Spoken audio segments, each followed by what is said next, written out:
ఏది అయినా ట్రై చెయ్యి ఆచి చికెన్ మసాలా. ఆచి చికెన్ మసాలా. రాజశేఖరం, చెయ్యి దించండి. నాకు చేతులున్నాయి. ఒకరు కట్టిన చీర కట్టడం, ఒకరు ముట్టిన కూడు తినడం ఈ జయలక్ష్మికి అలవాట్లేదు. మీరు చెప్పినవన్నీ నిజాలా? చిట్టి తల్లిని ఊరికి పంపించేశానని చెప్పి ఇక్కడే పెట్టుకుని కులుతున్న మాట అబద్ధమా? నీ అల్లారు ముద్దులో ఉంపుడు గత్తే నెల తప్పి నీకు బిడ్డలు కలవడం అబద్ధం.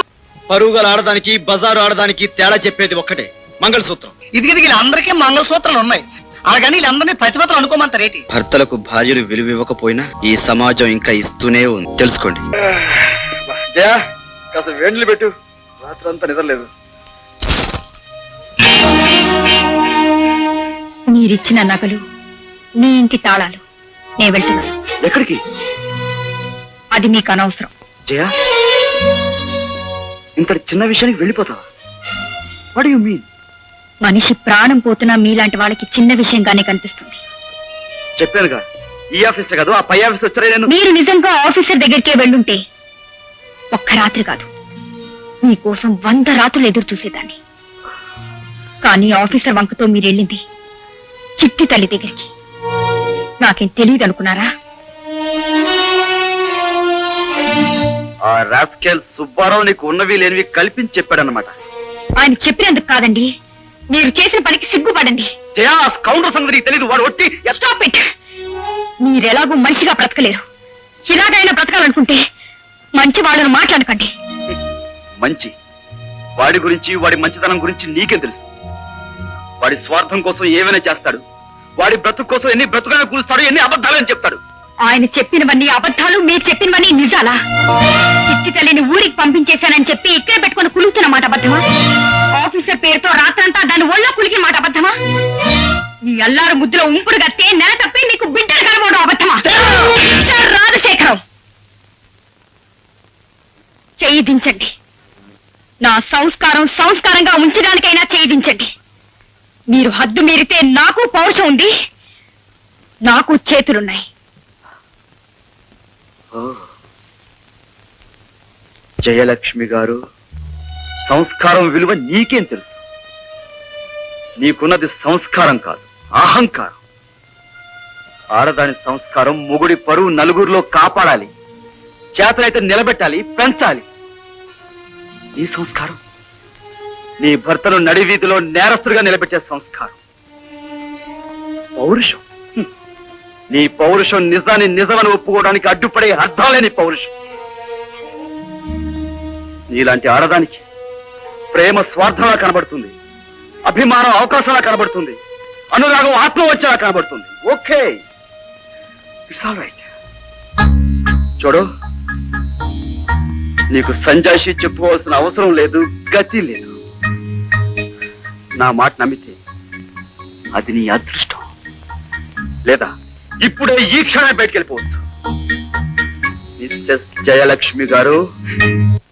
ఎక్కడికమ్మా? ఈ ఇంట్లో నేను ఒక్క క్షణం కూడా ఉండలేను, వెళ్ళిపోతున్నాను. తప్పమ్మా. భర్త రోగైనా భోగైనా, చిరాకెత్తి యోగైనా రాక్షసుడైనా అతనితోనే భార్య జీవించాలి లేదా చావాలని అధర్వణ శాస్త్రంలో 6వ అధ్యాయంలో 16వ శ్లోకంలో చెప్పారు. సర్దుకుపోవాలి. ఒకరు కట్టిన చీర కట్టడం, ఒకరు ముట్టిన కూడు తినడం ఈ జయలక్ష్మికి అలవాట్లేదు. నువ్వు ఆగమ్మా. రాజశేఖరం గారు, నా మాట వినండి. రాజశేఖరం గారు, పచ్చని సంసారాన్ని కూల్చుకోకండి.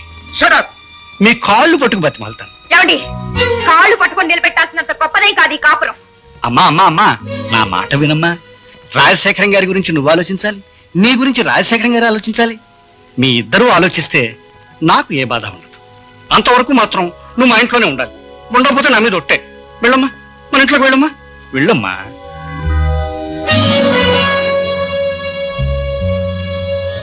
That is Subbarao.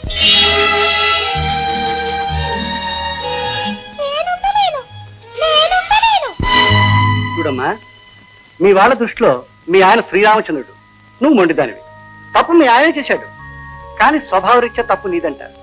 కాపురాన్ని చెడగొట్టుకుని ఇంటికి వచ్చిందని నేను ఆడిపోతాను. అంటే మనసు చంపుకొని లోకానికి భయపడి అతనితో కాపురం చేయమంటారా? కాపురం చేయమంటం లేదమ్మా, మీరిద్దరూ ఒకే ఇంట్లో కలిసి బతకాలి. వీల్లేదు, నేను చావనైనా తస్తాను కానీ మళ్ళీ అతని మొహం మాత్రం చూడను. కలిసి బతకమన్నాను కానీ భార్యాభర్తలుగా అన్నానా? అయినా ఎంతకాలం? కేవలం 7 రోజులు. ఈలోగా ఢిల్లీలో మా మిత్రుడికి ఉత్తరం రాస్తాను. మంచి ఉద్యోగం చూసి పెడతాను. ఆ వంకతో నువ్వు ఢిల్లీ వెళ్ళిపోవచ్చు. తర్వాత మీ ఆయన తప్పు నలుగురికి తెలుస్తుంది. నేను శబాష్ అంటాను. జయా పేస్ట్ బ్రష్ పట్టరా.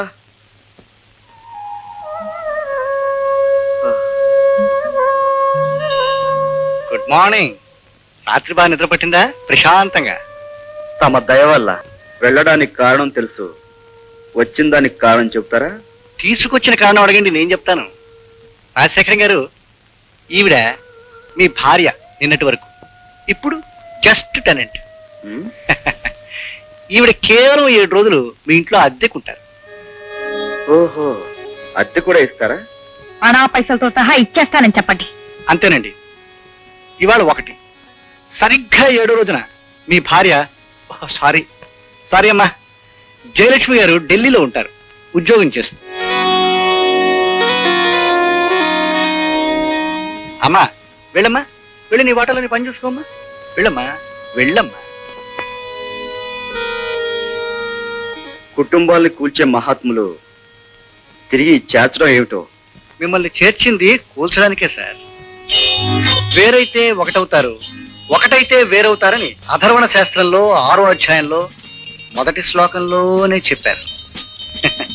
మిమ్మల్ని శాశ్వతంగా వేరు చేయడానికే ఈ 7 రోజులు కలిపారు. నీ భార్య నువ్వు చెడ్డవాడు అనుకున్న తర్వాత ప్రపంచంలో ఎవ్వరూ నేను మంచివాడు అనుకోరు. అది నీ పొజిషన్. నువ్వు చెడ్డవాడు అయితేనే నేను మంచివాడిని అవుతాను. అది నా పొజిషన్. కరెక్ట్గా 7 రోజులు మీ ఫైనల్ సెటిల్మెంట్ నేను చేస్తాను. ఏమిటో నాకు చాలా ఆనందంగా ఉంది. ఏటనామ్ గారు, రోజు అయ్యగారు బర్మాలుంగితో పాలు పోయి చూడకొచ్చేవారు. ఇవాళ తమరు వచ్చారు. అయ్యగారు ఊళ్ళో లేరటండి? నోర్మోయ్. అయ్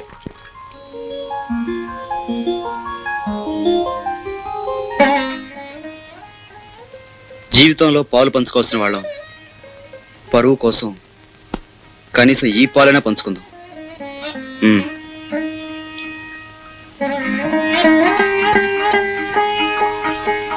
ఈ జన్మలో ఈ ఇంట్లో గిన్నెలు తవ్వుతానని నాన్న అనుకోలేదు.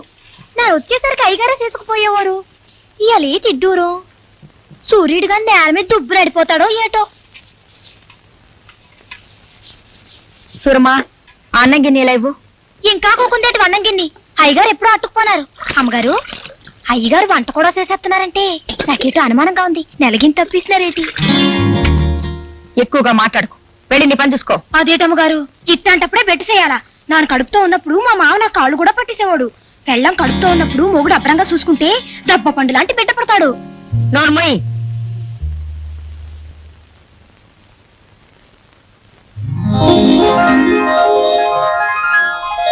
దిగండి దిగండి, బేగి బేగి.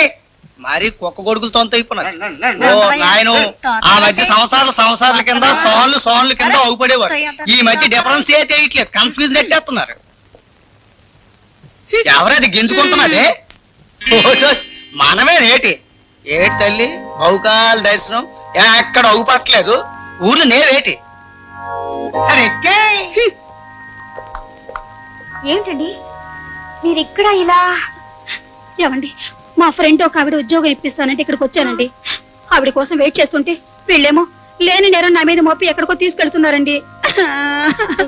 ఊరుకోండి. ఏమండి, నేను అలాంటి దాన్ని కాదండి. నాకు తెలుసండి. మీరైనా చెప్పండి. ఊరుకోండి. ఏమిటయ్యా, ఏమిటి నీకెవరాలంటావో తెలియడం లేదా? కళ్ళు అంతగా మూసిపోయాయా? ఈవిడ అనుకున్నావు? మా సుబ్బారావు గారి హెడ్ మాస్టర్ గారు అమ్మాయి. ఆవిడ అలాంటిది కాదు, వదిలేయ్. పదండి. ఏటి ఒగ్గేయాలా? అలాగే. ఎంతకీ తవరెవరు? నేనా? ఆకాశరావణ కూతుర్ని. నీకెందుకయ్యా? మర్యాదగా ఈవిడ వదిలేయ్, లేదా ఎంతవరకైనా వెళ్తాను. అయ్యి బాబోయ్, భయం వేస్తున్నది. ఏరా, దీన్ని అనకేసుకొస్తున్నదంటే ఇది కేసే. నన్ను ఎవరనుకున్నావు? చెప్పినావు కదా ఆకాశరాముని కూతుర్నని. నడున్నారా? పెళ్ళి నాదంతా దౌర్జన్యంగా ప్రవర్తిస్తావా? పెళ్ళయిందా? మరి చెప్పనేదేటి? పిరమిడ్ భర్త గారి పేరేటు?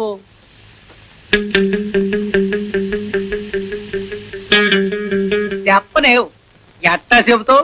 ఉంటే కదా చెప్పడానికి. నన్ను అరే. Excuse me, please leave her. మంచికి చెడుకి ఆ మాత్రం తేడా తెలియదా మీకు? ఆమెను విడిచిపెట్టండి. ఏం మాట్లాడుతున్నారు? ఎవరి గురించి మాట్లాడుతున్నారు? మీ గుడ్డి నిర్ణయంతో చేయి నేరానికి దోషిగా నిలబెట్టి ఆవిడ నా భార్య. You know, she's my wife. ఆవిడ ఎస్ షీఈ్ మై వైఫ్. రుజువు పరుగులు ఆడడానికి బజారు ఆడడానికి తేడా చెప్పేది ఒక్కటే, మంగళసూత్రం. డబ్బు పెడితే అందరికీ దొరుకుతాయండి మంగళసూత్రాలు బంగారు కోట్లు. ఇది వీళ్ళందరికీ మంగళసూత్రాలు ఉన్నాయి. అలాగని వీళ్ళందరినీ ప్రతిభతలు అనుకోమంటారు ఏటి బాబు? చూడండి, ఇది మా పెళ్లి ఫోటో.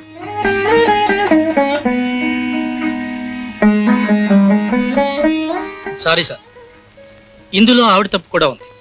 మీ వారి పేరేమిటి అని అడిగితే సమాధానం చెప్పలేదు. చెప్పుంటే ఇంత గొడవ జరుగుండేది కాదు. ఆఫ్ కోర్స్, ఏ భార్య 10 మంది ముందు తన భర్త పేరు చెప్పుకోదు. రండి అమ్మా, రండి.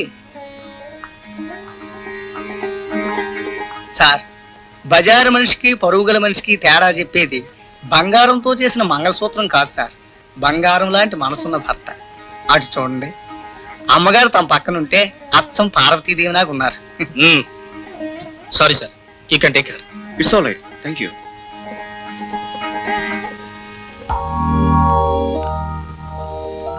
భర్తలకు భార్యలు విలువ ఇవ్వకపోయినా ఈ సమాజం ఇంకా ఇస్తూనే ఉంది, తెలుసుకోండి.